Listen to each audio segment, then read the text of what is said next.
Welcome back to True Crime Documentary YouTube channel. Charlotte Lawson had always been the epitome of dedication and compassion. Her work as a social worker defined her existence, giving her life purpose and meaning. Each day, she devoted herself to the people society often overlooked, those battling poverty, illness, and despair. Hospitals, shelters, and counseling centers were her daily haunts, places where her presence brought hope to the hopeless. But the weight of her work was heavy, and the only solace she found was in the quiet evenings at home with her husband, Marcus Peterson. Marcus, a senior executive in a prestigious Chicago firm, was the embodiment of drive and ambition. In the competitive corporate world, he had carved a path to success through sheer determination and charisma. Charlotte admired him deeply for his unrelenting work ethic and his ability to provide for them. Their home was a sanctuary, a place where love and respect thrived, shielding them from the outside world. Their life together seemed perfect, a stable, loving partnership that had weathered life's challenges. For Charlotte, Marcus wasn't just her husband, he was her confidant, her rock, and her best friend. She trusted him with every fiber of her being, believing in the strength of their bond.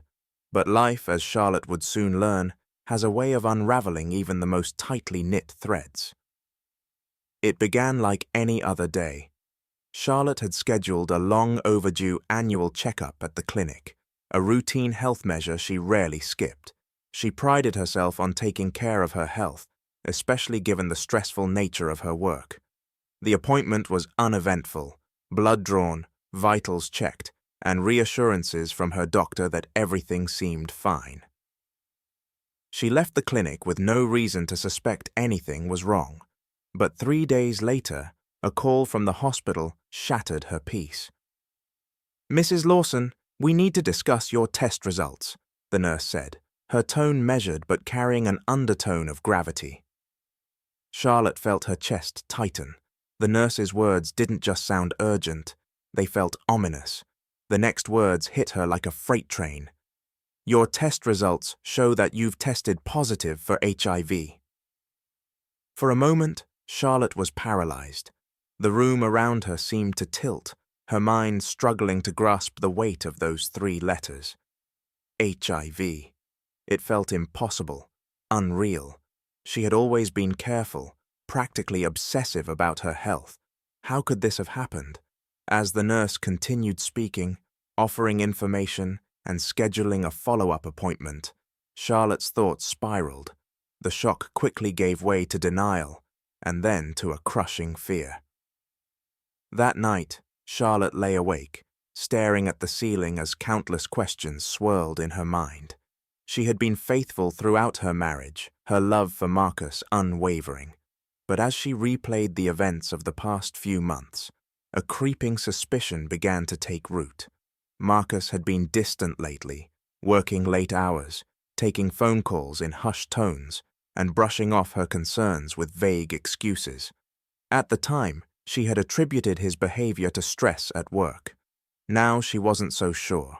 She wanted to dismiss the thought, to believe that her husband, the man she had built her life with, couldn't be responsible. But the nagging doubts refused to be silenced. Could it be Marcus? Could he be the reason for her diagnosis? Days passed, and Charlotte's unease grew.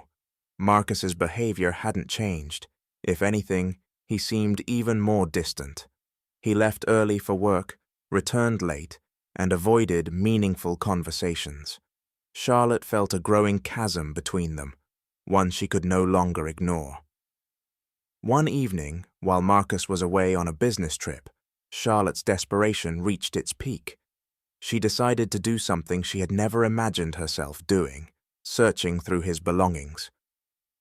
With trembling hands, she rifled through his drawers, briefcase, and finally, his phone.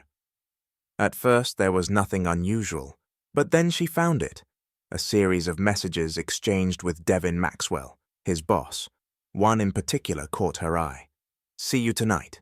Same place." The words were simple, but their implication was clear. Devin Maxwell. The name was familiar, almost too familiar. Marcus had often spoken of him with admiration, praising Devin's influence and guidance in his career. But now those compliments took on a sinister tone. Could Marcus have been having an affair with Devin? When Marcus returned from his trip, Charlotte was waiting for him in the living room. Her heart pounded as he walked through the door, greeting her with his usual charm, but his smile faltered when he saw the look on her face. "Charlotte, is everything okay?" he asked, setting down his briefcase.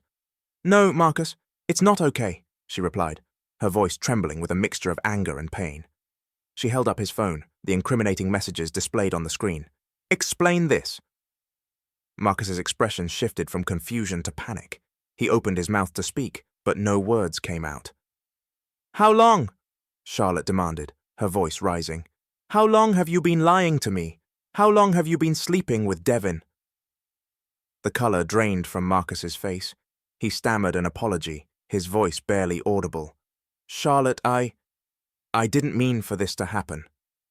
"Didn't mean for it to happen," she repeated, her voice laced with bitterness.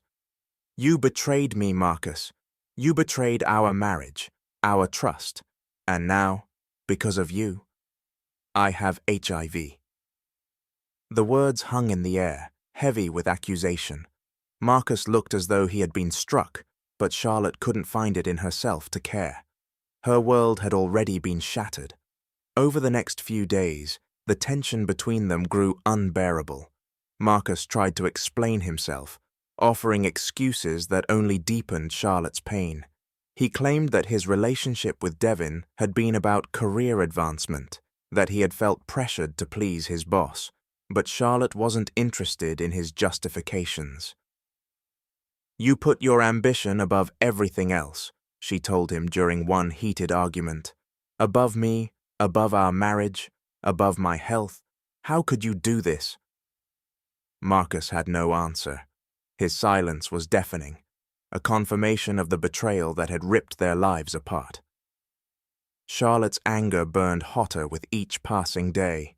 It wasn't just the affair, it was the lies, the secrecy, and the cold indifference Marcus had shown toward the consequences of his actions.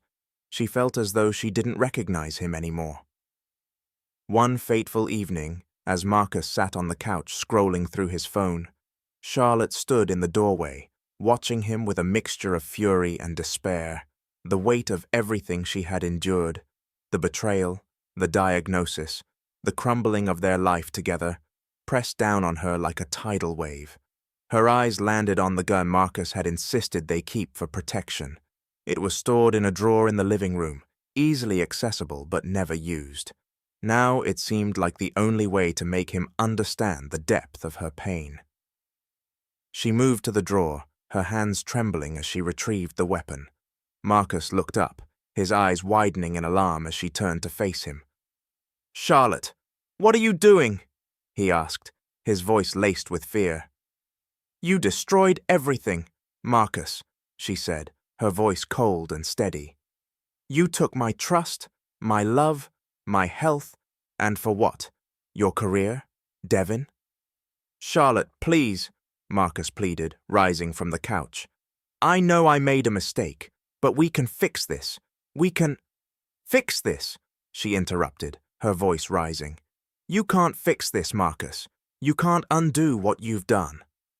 The room fell silent, the tension thick and suffocating. Marcus took a step toward her, his hands raised in a gesture of surrender. "Please, Charlotte," he said softly. "I love you. I never meant to hurt you." But his words fell on deaf ears. The anger, betrayal, and heartbreak that had been simmering inside her for weeks reached a boiling point. Without thinking, without hesitation, she pulled the trigger. The sound of the gunshot echoed through the room, deafening and final. Marcus collapsed to the floor, his body limp, his eyes wide with shock.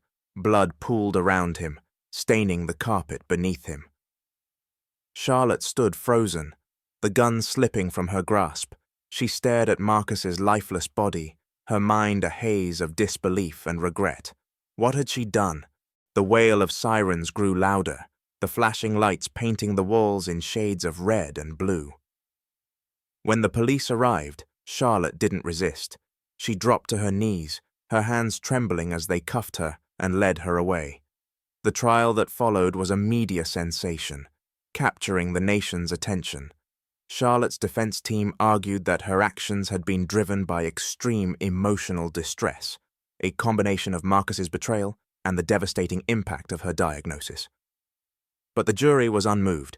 They convicted her of second-degree murder, sentencing her to 25 years in prison. As the cell door slammed shut behind her, Charlotte's mind was filled with memories of the life she had once known, a life of love, trust, and purpose. That life was gone now, replaced by a grim reality she could never escape.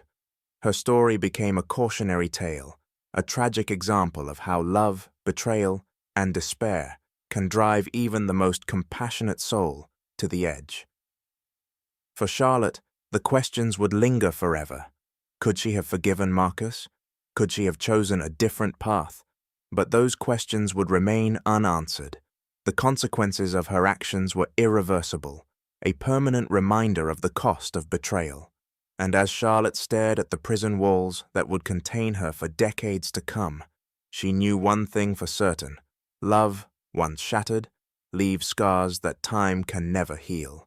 If you enjoyed this video, don't forget to like and subscribe. Be sure to check out our other videos for more captivating stories. Take care, and we'll see you in the next one.